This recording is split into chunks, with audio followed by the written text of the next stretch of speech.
राजकुमारी को वश में करने के चक्कर में बर्बाद हुआ था राजस्थान का ये किला। उल्टा पड़ गया था तांत्रिक का दावा। वीडियो में देखे अधूरे प्रेम की खतरनाक कहानी। नमस्कार, केपी न्यूज की विशेष रिपोर्ट में आपका स्वागत है। मैं पूजा आपके साथ। बानगढ़ किले के बारे में कई कहानियां हैं। कई बार पर्यटकों ने इस जगह पर असामान्य घटनाओं की पुष्टि की है।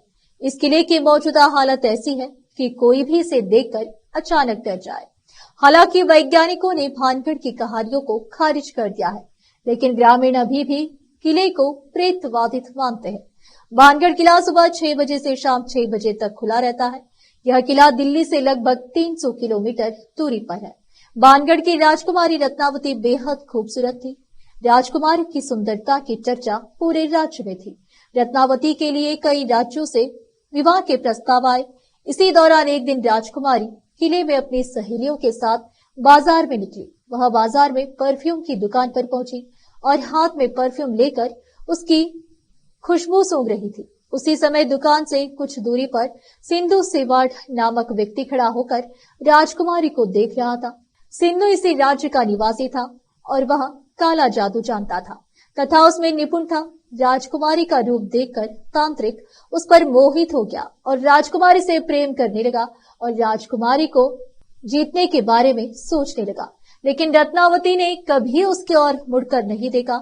वह दुकान जहां राजकुमारी इत्र लेने जाती थी, उसने दुकान में रत्नावती के इत्र पर काला जादू किया और उस पर वशीकरण मंत्र का प्रयोग किया। जब राजकुमारी को सच्चाई पता चली, इसलिए उसने इत्र की शीशी को नहीं छुआ और पत्थर मारकर उसे तोड़ दिया। इत्र की शीशी टूट गई और इत्र बिखर गया। वह काले जादू के प्रभाव में था तो पत्थर सिंधु सेवाड़ के पीछे चला गया और पत्थर ने जादूगर को कुचल दिया। इस घटना में जादूगर की मौत हो गई, लेकिन मरने से पहले उन्हें तांत्रिक ने श्राप दिया था कि इस किले में रहने वाले सभी लोग जल्द ही मर जाएंगे और दोबारा जन्म नहीं लेंगे।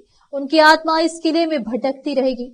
तब से इस किले में रात के समय कोई नहीं रुकता। कहा जाता है कि यहाँ रात के समय भूत रहते हैं और कई तरह की आवाजें सुनाई देती है। भानगढ़ की राजकुमारी रत्नावती बेहद खूबसूरत थी और इस खूबसूरती पर एक तांत्रिक भी मोहित हो गया था। यहाँ एक साधु रहते थे और उन्होंने महल बनवाते समय चेतावनी दी थी कि महल की ऊंचाई कम रखी जाए ताकि परछाई उनके करीब न आए। राजस्थान के अलवर जिले में स्थित भानगढ़ किला अपनी खूबसूरती के साथ साथ अपने रहस्यों के लिए भी मशहूर है। यह किला कई दिलचस्प कहानियों के लिए जाना जाता है। कहा जाता है कि इस किले का निर्माण 1583 में आमेर के राजा भगवंत दास ने करवाया था। यह किला बस्ती के 300 साल तक आबाद रहा। हालांकि अब यह पूरी तरह से बर्बाद हो चुका है। कहा जाता है कि पहले यह भी बाकी किलों की तरह बेहद खूबसूरत था, लेकिन बाद में एक श्राप के कारण इसकी ऐसी हालत हो गई। सूर्यास्त के बाद लोगों को प्रवेश की अनुमति नहीं है। वर्तमान में भानगढ़ का किला भारत सरकार की देखरेख में है। किले के आसपास भारतीय पुरातत्व सर्वेक्षण की एक टीम मौजूद है। यहाँ रात में किसी को रुकने की इजाजत नहीं है। भारतीय पुरातत्व सर्वेक्षण को खुदाई के बाद इस बात के प्रमाण मिले कि यह एक प्राचीन ऐतिहासिक शहर था। कहानी में भानगढ़ के किले की कहानी और भी दिलचस्प है। 1573 में आमेर के राजा भगवान दास ने भानगढ़ का किला बनवाया। यह किला बस्ती के 300 वर्षों तक आबाद रहा। 16वीं शताब्दी में राजा सवाई मानसिंह के छोटे भाई राजा माधव सिंह ने भानगढ़ किले को अपना निवास स्थान बनाया था। भानगढ़ किले को भूतिया किले के नाम से भी जाना जाता है। इसकी कई कहानियां हैं, इसीलिए यहाँ लाखों लोग घूमने आते हैं। इस जगह को असाधारण गतिविधियों का केंद्र भी माना जाता है।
न्यूज के लिए एंकर पूजा की रिपोर्ट।